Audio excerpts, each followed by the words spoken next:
नारायण नारायण नारायण लक्ष्मी नारायण नारायण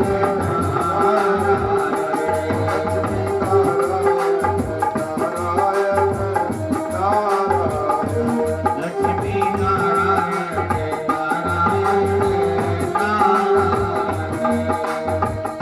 एक बार कर कलवर वीरा एक बार कर कलवर वीरा गावत हरि गुण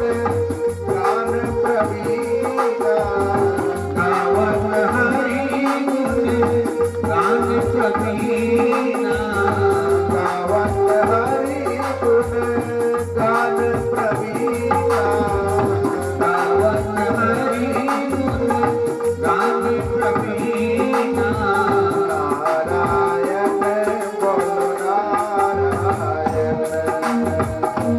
नारायण बोलो नारायण नारायण बोलो लक्ष्मी नारायण नारायण नारायण लक्ष्मी नारायण नारायण नारायण लक्ष्मी नारायण नारायण नारायण लक्ष्मी नारायण नारायण नारायण लक्ष्मी नारायण नारायण बोल सच्चिदानंद भगवान की जय। नारद बाबा का आगमन हुआ। उठ करके खड़े होकर के व्यास जी ने नारद बाबा का सत्कार किया।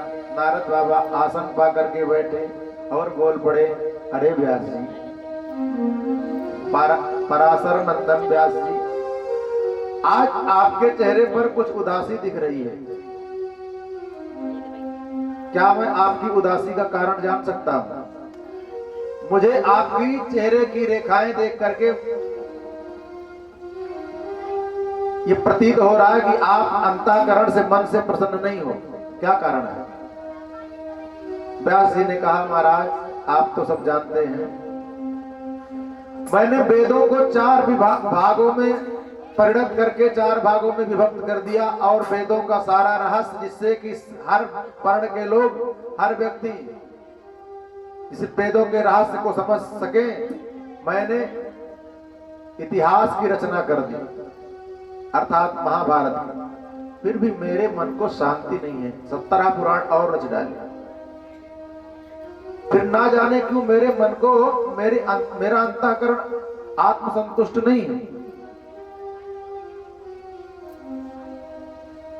नारद बाबा कहते हैं, बस चिंता मत करो।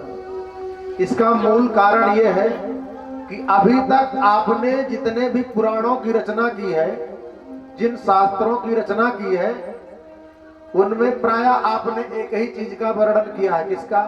विधि निषेध का ज्यादा वर्णन किया है। विधि निषेध माने क्या करना चाहिए, क्या नहीं करना चाहिए, ये बातें प्राय सभी पुराणों में दर्शाई गई है।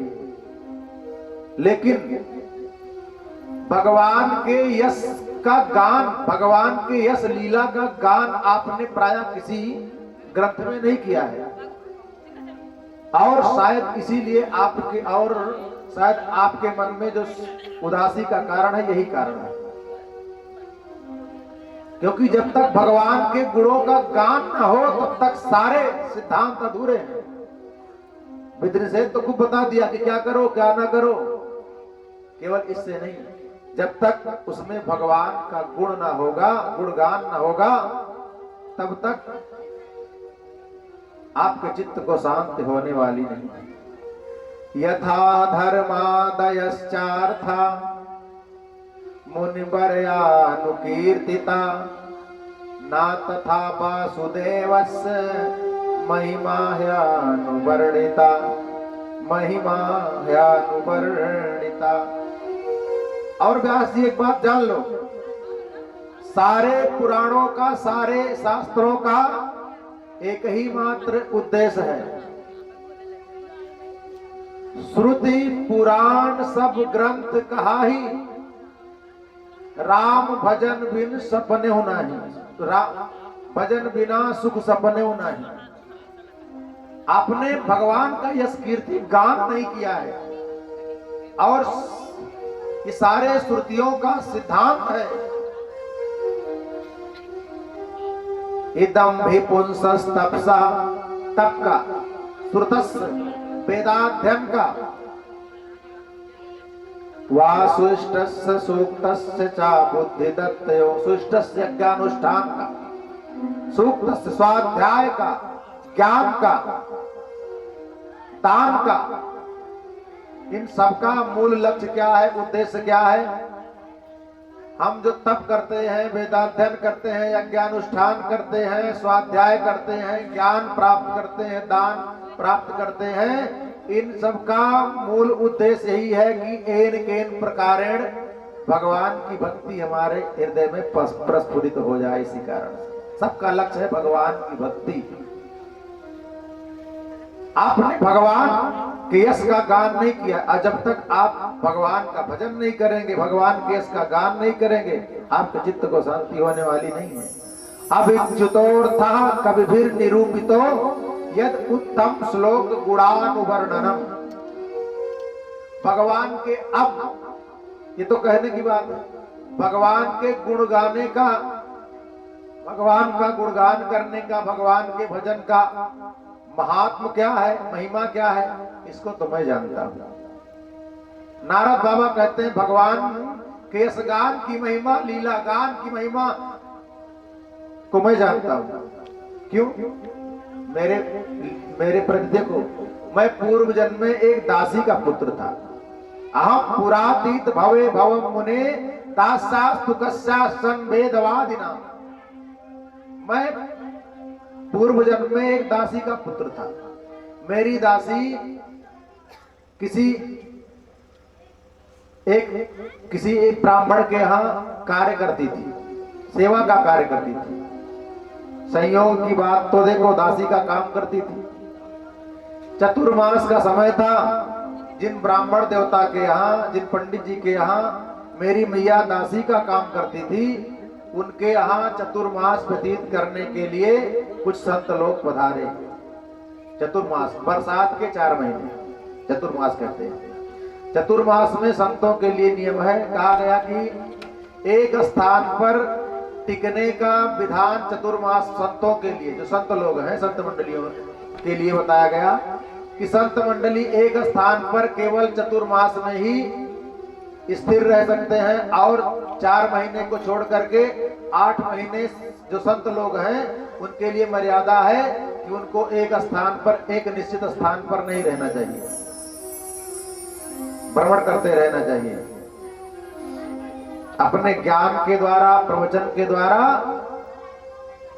सबको लाभान्वित करते रहना चाहिए। तो चतुर्मास व्यतीत करने के लिए संत लोग पधारे, तो संयोग की बात है उन संतों की सेवा की जिम्मेदारी मुझको सौंप दी गई। सेवादारी की जिम्मेदारी मुझे मिल गई। सेवा का बड़ा फल है। मैं चतुर्मास 4 महीने मन लगा करके संतों की मैंने खूब सेवा की। और फिर क्या होता, सेवा करता, ब्राह्मण संत लोग जो प्रसादी पाते, मैं उन्हीं प्रसादी का जो जूठन बच जाता, संतों की आज्ञा लेकर के उन्हीं का जूठन प्रसादी पा लेता। और रिजल्ट क्या हुआ? संतों का जूठन प्रसाद खाने से, संतों का जूठन प्रसाद खाने से क्या हुआ? हमारे अंतःकरण के जो कलमश थे, जो विकार थे, सारे नष्ट हो गए, धुल गए। हमारा चित्त एकदम निर्मल हो गया, शुद्ध हो गया। क्यों? संतों का जूठन खाया। विशुद्ध संत है। संतों का जूठन खा करके मेरा चित्त निर्मल हो गया। अब तो उन संतों के प्रति मेरी अगाध श्रद्धा हो गई, प्रेम हो गया। चतुर्मास का समय व्यतीत हुआ, संत लोग वो स्थान छोड़ करके जाने लगे, तो मैंने भी उनके साथ चलने की जिद की। संतों ने कहा नहीं बेटा, तुम्हें मेरे साथ चलना नहीं चाहिए। क्यों? पहली बात तो एकात्मजा में जननी, इसलिए रोक दिया कि तुम्हारी, पहली बात तो तुम्हारी जो माँ है उसको एक पुत्र है, तुम अपनी माँ के इकलौते बेटे हो, तुम्हारे बिना तेरी माँ रह पाएगी नहीं, इसलिए मत चलो। अब संतों ने मेरी माँ के कारण मुझको अपने साथ ले जाने से मना किया। मैंने आज अपनी माँ को अपने मार्ग में बाधा के रूप में समझा। अगर आज मेरी माँ नहीं होती तो मैं चला जाता संतों के साथ। संतों के प्रति इतना अनुराग हो गया। लेकिन फिर भी जाते जाते संतों ने मुझको एक गुप्त ज्ञान दिया कि बेटा मैं जा रहा हूं और आप मेरे साथ तुम यही रह करके जो मैं गुप्त ज्ञान तुमको दे रहा हूं इसी का नित्य स्मरण करना, गान करना।